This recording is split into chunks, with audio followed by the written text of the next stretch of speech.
YCP chief Jagan కు CM Chandrababu counter ఇచ్చారు. Medical college అంటే ఏంటో తెలియని వారు మాట్లాడుతున్నారని ఎద్దేవా చేశారు. భూమి ఇవ్వగానే అది మెడికల్ కాలేజీ అయిపోదన్నారు.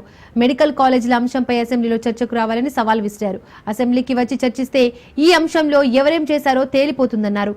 వైసీపీ చేతులకు అసెంబ్లీకి వచ్చి చర్చించే దమ్ముందా అని ఛాలెంజ్ విసిరారు. అసెంబ్లీ సమావేశాలలో ఇప్పుడు నేను ఇంతసేపు ప్రజెంటేషన్ ఇచ్చాను. ఈ ఇచ్చిన ఇంతసేపు ప్రజెంటేషన్ నాకు అసెంబ్లీలో కూడా ఈ మాదిరిగా ఇవ్వగలిగితే ప్రజల సమస్యలు బయటికి వస్తాయి. 175 మందిలో నువ్వు ఒక ఎమ్మెల్యేవు, నీకు ఇంతే సమయం ఇస్తాం 5 నిమిషాలు అందరితో పాటు, దాంట్లోనే నువ్వు చెప్పాలా అని అంటే ఎవరు చెప్పగలుగుతాడు, ఏమని చెప్పగలుగుతాం? నేను ఇంతసేపు ప్రజెంటేషన్ ఇస్తే 3 టాపిక్ల మీద మీకు పూర్తి అవగాహన ఇచ్చిన. ఇంతసేపు మీరు నాకు అవకాశం ఇచ్చితే, మరి లీడర్ ఆఫ్ ది అపోజిషన్ అనే వ్యక్తి మాట్లాడినప్పుడు సమగ్రంగా తాను మాట్లాడే అవకాశము, పరిస్థితులు అసెంబ్లీలో స్పీకర్ ఇవ్వాల్సిన ధర్మం స్పీకర్కు ఉంది. ఉన్నది ఏకైక ఒకే ఒక్క పార్టీ, ప్రతిపక్ష పార్టీ. కనీసం మల్టిపుల్ పార్టీస్ అన్న అపోజిషన్లో ఉన్నాయంటే అది లేదు.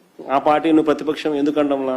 ఎంతమంది ఎమ్మెల్యేలు ఉన్నా కూడా ఆ ప్రతిపక్షానికి ఒక నాయకుడు అనేవి ఉంటాడు, ఆటోమేటిక్గా ప్రతిపక్ష నాయకుడు అవుతాడు. సభా అధ్యక్షునితో సమానంగా మైక్ ఇవ్వాల్సి వస్తుంది. ప్రతిపక్ష హోదా అడగకుండా అసెంబ్లీకి రావాలని అవునా కాదా అని అడుగుతున్నా, లేకపోతే రాజకీయాలకు అర్హులా ఇలాంటి వాళ్ళని అడుగుతున్నాను మిమ్మల్ని. శాసనసభకు రాకుండా రప్ప అని రంకెలేస్తున్నారు. తీరు మారిందా అని అడుగుతున్నా మిమ్మల్ని.